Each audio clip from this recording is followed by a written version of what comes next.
By now, you've probably heard my Magic Wand story. It's a brand that's been part of my personal journey for more than 20 years.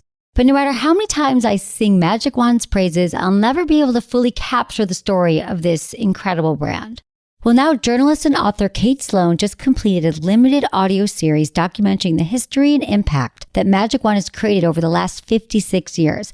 It's called Making Magic. And the series chronicles Magic Wand's incredible brand story through interviews with nearly 40 experts, performers, business owners, educators, and fans. So I got a sneak preview of this series, and what I loved is that Kate weaves together snippets from all their interviews into this amazing story arc. She covers Magic Wand's journey from appliance store massager to its legendary influence on culture and sexual independence, and it's all just fascinating. The first episodes of Making Magic are available now at makingmagicseries.com or on all popular podcast platforms. Just search for Making Magic or visit makingmagicseries.com today.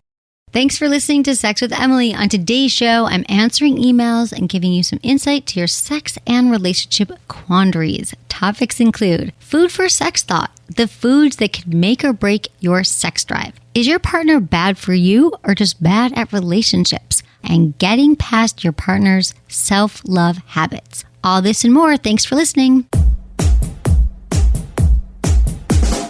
Look into his eyes. They're the eyes of a man obsessed by sex. Eyes that mock our sacred institutions.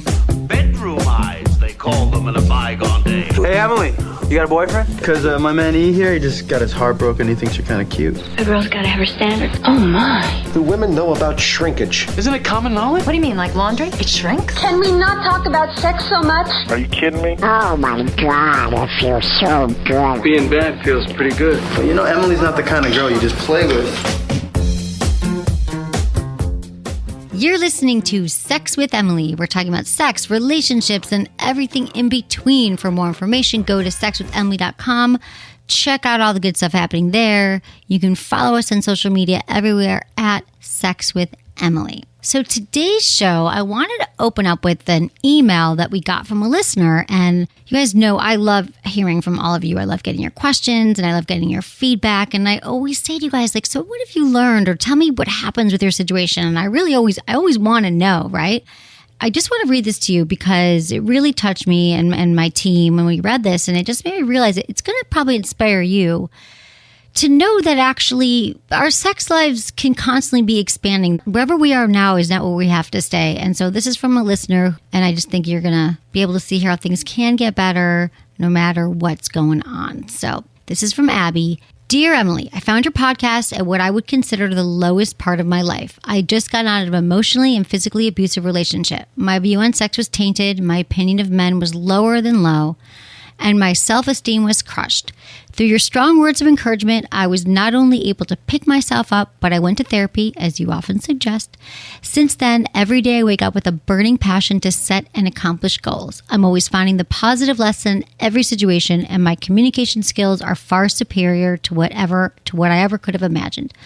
My personal goal for 2018 was to find my G-spot and have an internal orgasm. For Christmas last year, I bought myself the Intensity. While continuing to listen to your podcast and using my Intensity, I've been able to deeply connect with my inner self and was finally able to have my first G-spot orgasm. Emily, not only did it physically feel like a weight was lifted off my back, I felt like this whole journey has led me to where I need to be. I am strong, confident, and secure, and this is all thanks to you.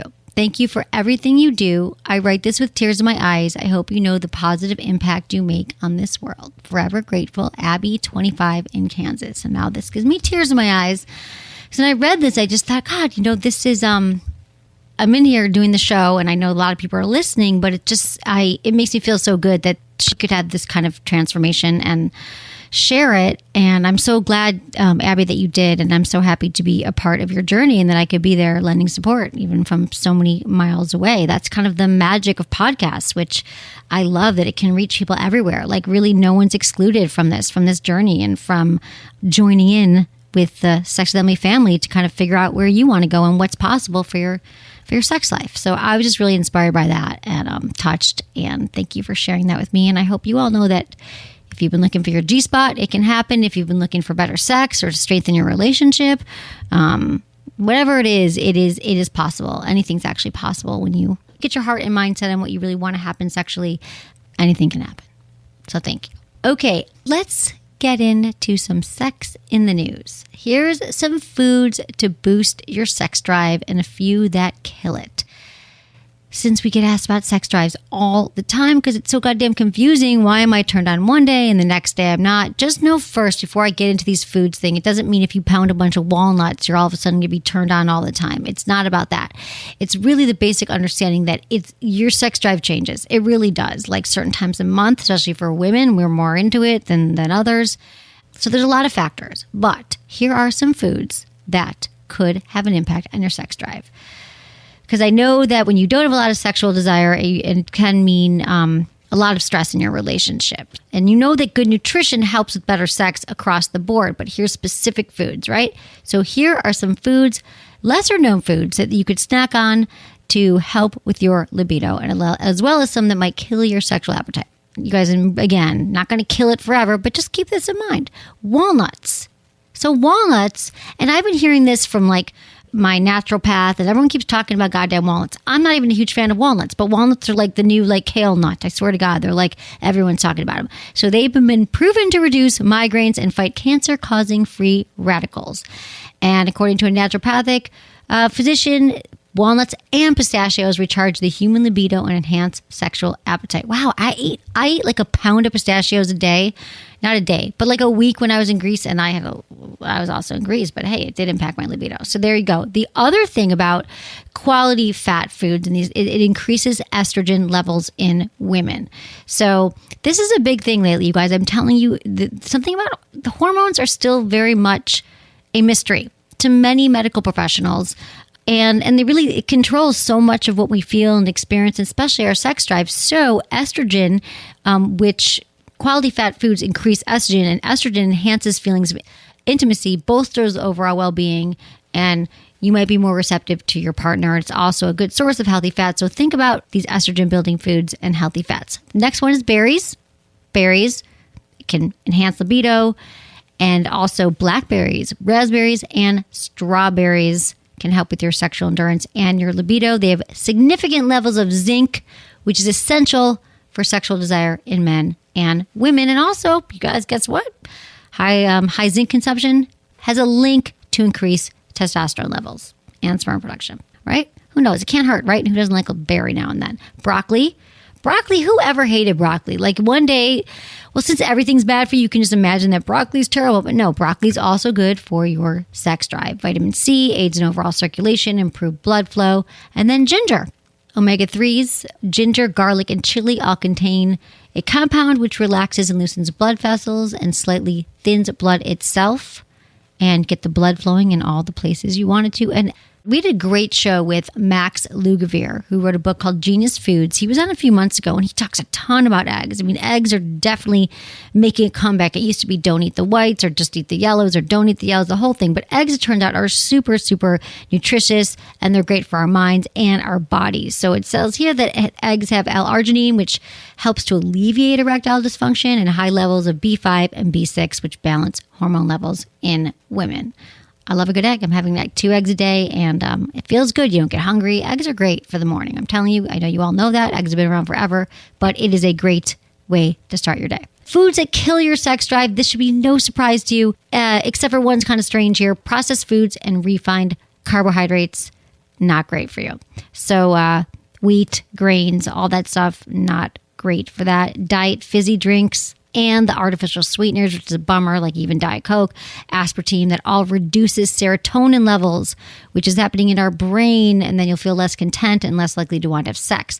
Alcohol, I'm sorry, it might get you in the mood, but it's also depressant. It's that next day blues. Interferes with a man's ability to achieve and maintain erection. Dairy products, excessive consumption of cow's milk and cheese tamper with your hormone balance. And licorice. Licorice can suppress the production of testosterone. So those are some foods just to be thinking about. I'm not saying if you get some licorice at the movies or you have a diet fizzy drink, you no longer want to have sex again. I'm just saying these are things to consider when we're talking about your sex drive.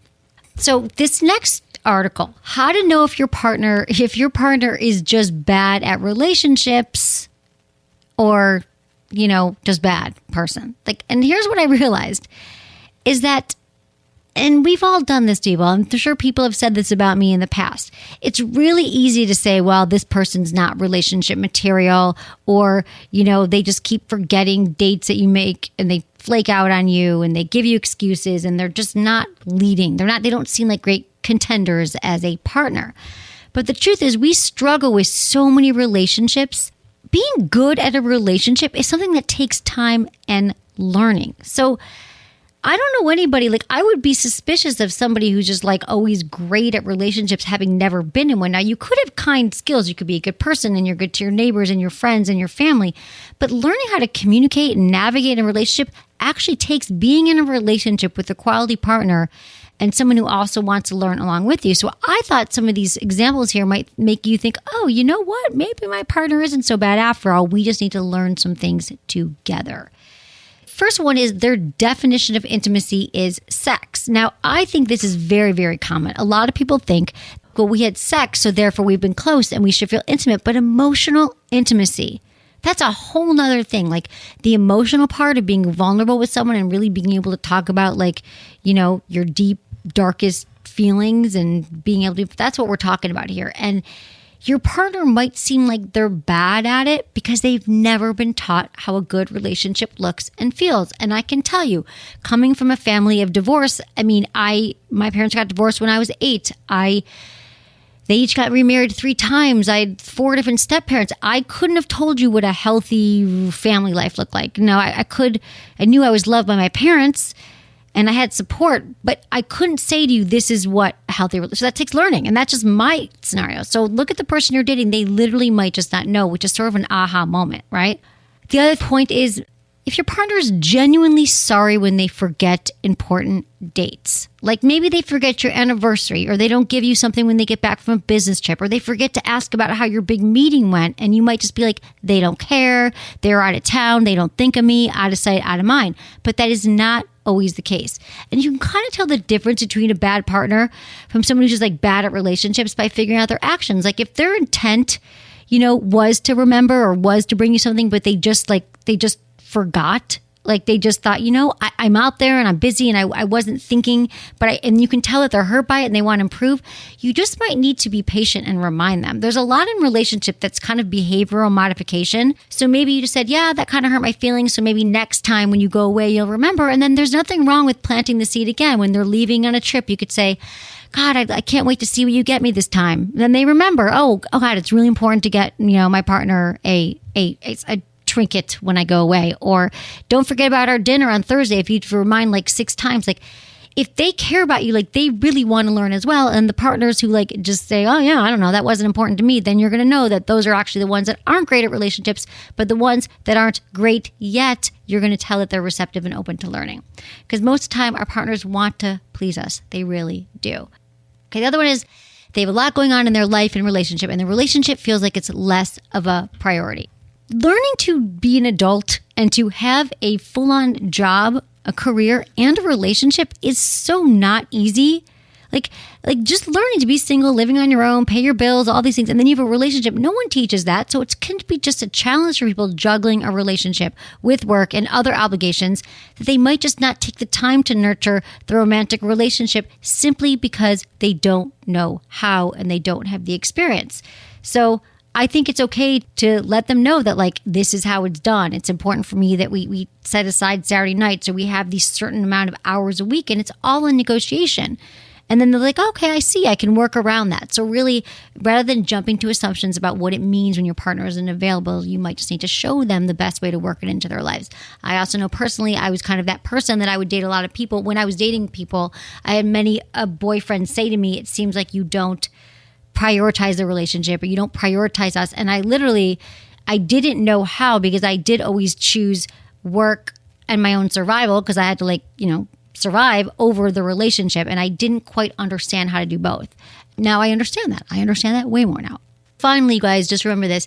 Communication skills just need a lot of work. Your partner just might not have a lot of experience communicating. I used to think that communication meant that you were good at talking to people. I was like, I could walk into a room, I can talk to anybody. In fact, I love doing that. That is not communication skills. That is not emotional intimacy. But really good communication can pretty much solve a lot of relationship issues, but it is a skill. Like maybe your partner's really private and has never talked to anybody else about their feelings, or when they were a kid, they got shut down. A lot of times, these things get set in childhood. So if they haven't learned how to communicate in a healthy way, you can help them find ways that feels good to them. You could be kind, you could be patient, you could use humor. You can just say, I really want to help you get there. And if you stick with someone because you love them, you're going to help them get to a healthy place where you can both communicate in a way that serves both of you.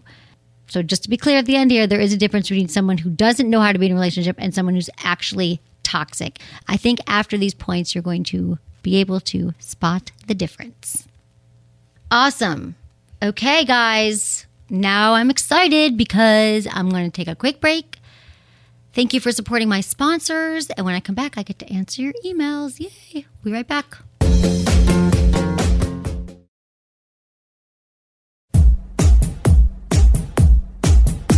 All right, guys, I'm on to your emails.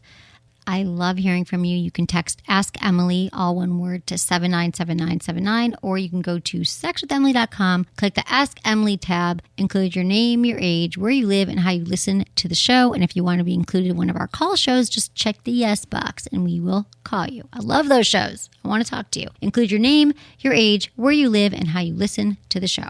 Thanks, guys. This is from Kay, 30 in Ohio. Hey, Emily, I'm an OCD sufferer and want to be more physical with my boyfriend I've been dating for 5 months. We haven't been physical so far, mainly because of my OCD. I have warts on my hands that are being treated, but I'm concerned they will transfer to our genitals without any touching. Should I be concerned about this? And do you have any suggestions how to bring this topic up with my boyfriend? I'm embarrassed by these fears. He does know I suffer from OCD, and he stated he's fully there for me and will not judge me and wants to be there. I'd love any advice on how to have a healthy sex life with these pesky warts on my hands. I love your show.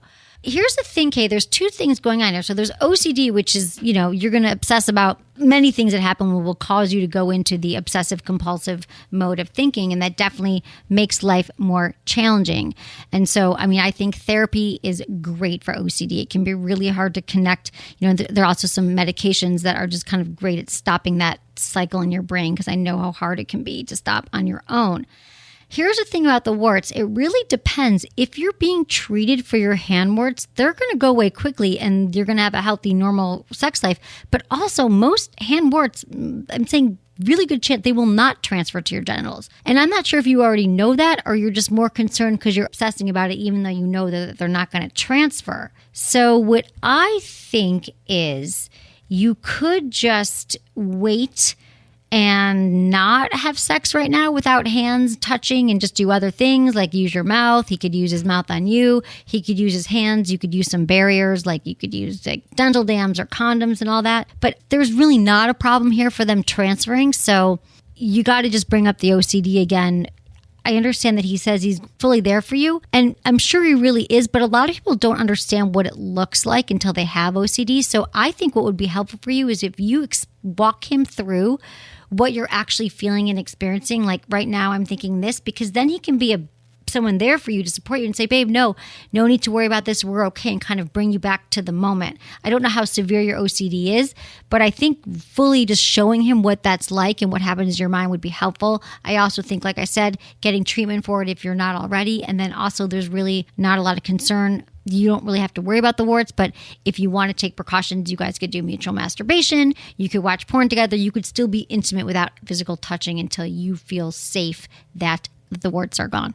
This is from Katie, 40 in Georgia. Hey, Emily, I love your show. Thank you for candidly discussing anything and everything related to sex. As a fellow Michigander, I appreciate your Midwest references too. My question on your Asking for a Friend podcast that aired. One of the questions that came up had to do with some men being uncomfortable or insecure about the women they were with using vibrators for solo time. This progressed into a conversation about how it would be strange if a woman were uncomfortable knowing that their partners masturbated. I am one of those strange women who feels insecure about my boyfriend masturbating. Intellectually, I know masturbation is healthy, happy, good, and beneficial. For the record, I do it, but I'm often uncomfortable talking about it. But emotionally, I worry about being replaced. Crazy, I know, because I can never live up to what gets him going quickly on his own. Unrealistic porn scenarios, for example. I've talked with him, and he's great at listening to me, but I gotta let go of this hang up. I mentioned mutual masturbation since you suggested it, but he said he's not sure he would do it because he just want to have sex with me. For the record, I've researched therapy. I know you're a strong advocate, but it's so expensive. I'm just at a crossroads, finally working up the nerve to send this email to you. Thanks in advance for any advice. I adore you and I love your podcast. Oh, thank you. I'm glad, Katie, that you got up the nerve to email because I'm here for you. So first, let me go back through this. I remember the email, the show Asking for a Friend. It's a great show. It's a great episode, actually. But I don't think I ever used the word strange women who feel insecure about my boyfriend masturbating. I think I said it's really common for women to feel insecure about their partners masturbating. So you are not strange. You are not alone. And it's also very common for men to be threatened by their partner's vibrators. That happens too. So the first thing is, I love that he's great at listening to you and that he understands, what you're going through. I want you to understand that men are going to masturbate when they're before in a relationship, when they're in a relationship. Like it's really a release. It's totally separate from you and how he feels about you. It's an escape for men. They use it to relieve stress. It's just like a different, like women masturbate as well, but it's kind of different for men in that sense. And so, in a lot of what men watch, he's not sitting there thinking like, oh God, I really hope that Katie comes home with 10 of her friends so I can have a gangbang and they're all going to tie me up or whatever you're seeing in his porn. So I believe that you know all of this because you've been listening to the show and you understand that it's not, he doesn't necessarily want to replace you, because I can tell you, I had that same concern. When I was 25 years old and I thought my boyfriend wanted to replace me for the girls he saw in porn. So none of this is true. So I believe that this has more to do with you just accepting that you're not going to change his masturbation habits, that he is going to masturbate and it's totally separate.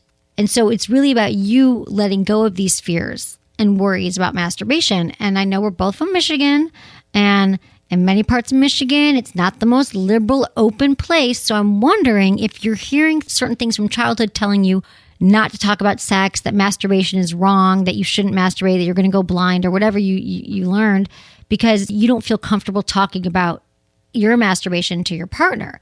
So I think this really has to do, Katie, with you kind of shedding whatever shame you're carrying around and whatever judgments you have upon yourself about masturbating and having sex, and just learning how to have these open, vulnerable conversations with your boyfriend. Telling him, you can even let him know that you've never really talked about it before. Because I think if you take baby steps and you explore your relationship together, that it sounds like he wants to have sex with you. He's attracted to you. And so I feel like he'll be on board with this. But really, the number one thing you have to do is practice talking to your partner about it and realizing that masturbation is healthy. And in fact, it is really hot to masturbate together. And would that be so horrible if you guys masturbated together and he wanted to have sex with you, even though he said he doesn't want to do it? I think that's great foreplay. Mutual masturbation, if it ends in straightforward intercourse, I'm totally okay with that. So if you feel, though, that these things are just way too deep and way too ingrained in who you are, I could never say it because of, usually it comes from our childhood. And I know what you said about therapy, but I'm going to tell this to you, and I'm going to tell this to everybody listening. I understand that barrier around therapy, that it's too expensive. And it's so easy to say, doesn't matter, I'm not going to go to therapy, I can't afford it. But out our mental health, we really can't do anything. It impacts our daily life. And so it is such a good investment that I'm sure there are other ways, if you have your monthly nut and you look at your spending time on and money on, that you could find a way to pay for therapy. The other thing is, a lot of cities, most of them have sliding scales. You could find a university. You could find a center that probably has maybe newer graduates or even just some therapists. I remember when I was in my 20s, I went to a therapist and she did a sliding scale for me. I said, I really can't afford it. And that's more common than you think. You don't have to go every week. You could go every other week. But I think this is just for you and for everybody, that there is a way for people to get the therapy that they need, because I believe that we all need it. I'm going to be honest with you that I was in therapy for 20 years, pretty much on and off. I haven't been in the last 3 years, and I'm going to go back to therapy just because I feel like it's like a tune-up. It's like your car. Eventually it's going to need a tune-up. You're going to need to change the air and the tires, and things just happen. And it's I'm going back. So I feel like it's a lifelong journey. You might as well try it out now. Thanks for your email. This is from Sean, 29, North Carolina. Hey, Emily, I only just found your show, but I have had lots of interest in sex for years. I have some experience prior to meeting and marrying my wife. My question is, My wife is blind, and I've had a lot of trouble introducing her to new things in the bedroom.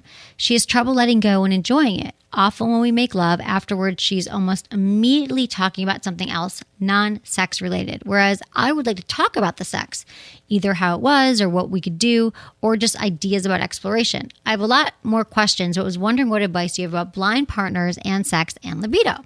Thanks so much. Okay, Sean, I love this question. I can understand why it might be challenging for her to let go sexually when she really can't, she visually is, can't see what's going on there in the bedroom.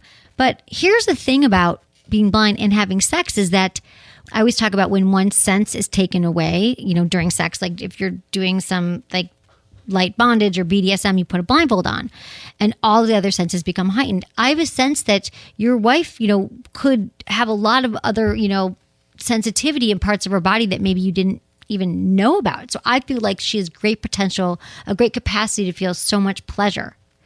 And you could play with like scent and sound and touch and all the other senses that are not, that are available to her. And so I wonder if there's just some, because that could be really, lighting candles and doing massages and really getting her to feel and like whatever her favorite scents are, or going shopping for candles together and just finding a way to make your bedroom like this really sexy, romantic haven. So when you get in there, it feels safe and comfortable and familiar to her.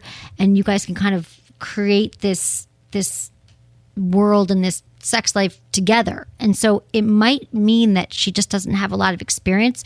Like you're saying after sex, she's not talking. I mean, I think that's common. Some people don't really love talking after sex, but it sounds like you want some more information. I always say it's better to have the talk outside the bedroom and not right after sex. Because I think, it's after sex, it's good for cuddling, aftercare, just kind of kissing but I think if you want to have a real conversation about your sex life and what you want to do and exploring, you could do that at breakfast the next day. You could do that next time you guys are taking a walk and explore and ask her if there's anything sexually she's been wanting to try, what's enjoyable for her, what has she been craving? And if she doesn't know, maybe you guys could, do some experimenting and learning together. But I think it just might be because she might not have experience being with a loving partner who supports her and really wants to explore with her. So I think just letting her know that you're there for that and what your intention is to really grow and expand your lovemaking. I think that she would totally be on board with that. It just might not be that she wants to talk about it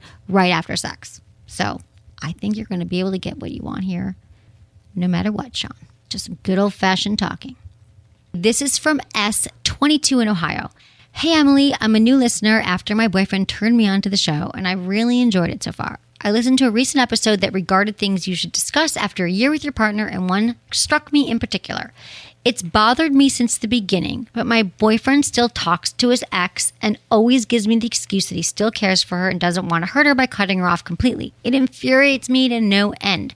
There was a brief period where my boyfriend and I broke up, and when we got together, he felt like he needed to warn her first about the Instagram post he made of us to essentially spare her feelings. I feel like she shouldn't have to be consulted on things like this because she is an ex. And it shouldn't matter if she feels hurt. She gave that right up when she broke up with him.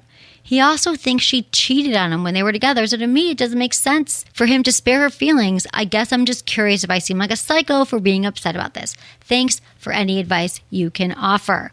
Okay, S, you are not a psycho at all. Because here's my theory on exes and new relationships. I think it's totally can be very cool to be friends with an ex. In fact, it makes sense. You were in love with someone, you shared a life with them, and you're not having sex anymore, but you might still really care about them. But my problem is when the ex, when he's keeping it separate from you. So it sounds like you don't really know her, you don't have a relationship with her, and the fact that he's still tiptoeing around her, it sounds like there's not a lot of great boundaries here, which you actually need with an ex. And maybe there are some unresolved feelings on his side. So I think that you're not being psycho, you're not being crazy, but I think that you need to have a talk with him and just say, like, it doesn't make me feel comfortable. And if you're interested, I think that, S, if you wanted to meet, like if he really, here's the thing. It sounds to me from all the things you laid out, and again, this is only your interpretation. If your boyfriend emailed me, he might say something else. But it sounds to me like there still is some kind of gray area. I don't know how long you guys have been together with your boyfriend, but like there's still some stuff going on there. So I would speak up about this and let him know what's okay and what's not. So I think if he's like sneaking off to call her, you want your partner to make you feel secure. You don't want to feel insecure.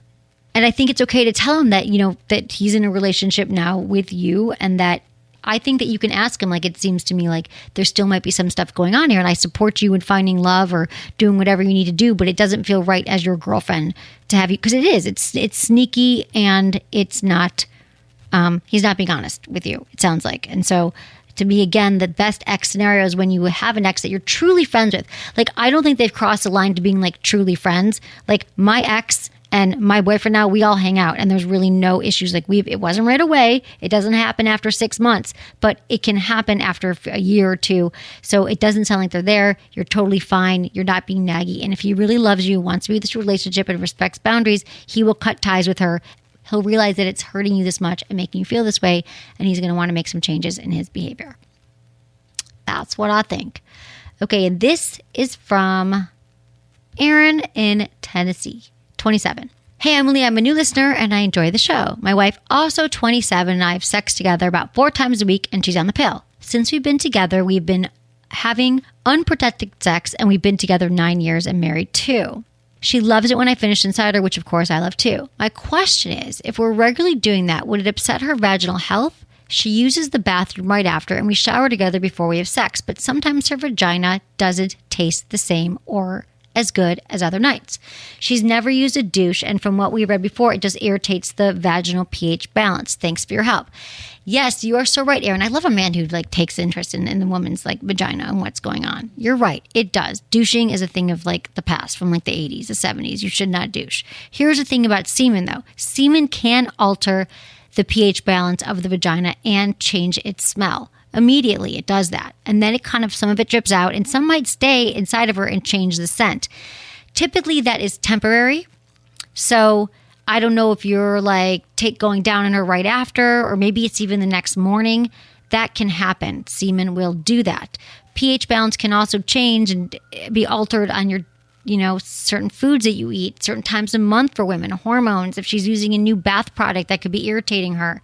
But she shouldn't use douches. I think that it probably could be the semen. The other thing is, if it is ongoing, it's this particular odor that you're it just hasn't been there before, it could be bacterial vaginosis. It's very common for women to have that. So she could just go to her doctor and get checked out. I don't know if she's been to the gynecologist lately, but it sounds to me like it's just that, women, we're different every day. We are. Our bodies change, and it's not always exactly the same. So if you're just talking about changes, that's going to happen. But if there's something else going on that's ongoing, she could go to her doctor. She could also try Deodoc Intimate Wash and wipes or sprays. I love their products. I'm obsessed with them. They make this great wash for the shower. They have wipes, they have sprays, and they're all external, but they do smell great, and that they are safe for the vagina. And I really wouldn't worry about it unless it's out of the ordinary odor. So thank you for these questions. I appreciate it. Thank you, Aaron. And thank you, everybody. Thank you, everybody, for listening to the show and for your lovely emails. And thank you so much, Abby, for sharing your email initially at the top of the show, you guys. And really, this is just why I do what I do. So thank you for sharing your success stories and as well as your questions. I so love hearing from all of you. So thanks to my amazing team, Ken, Sarah, producer Jamie, and Michael. Was it good for you? Email me, feedback@sexwithemily.com.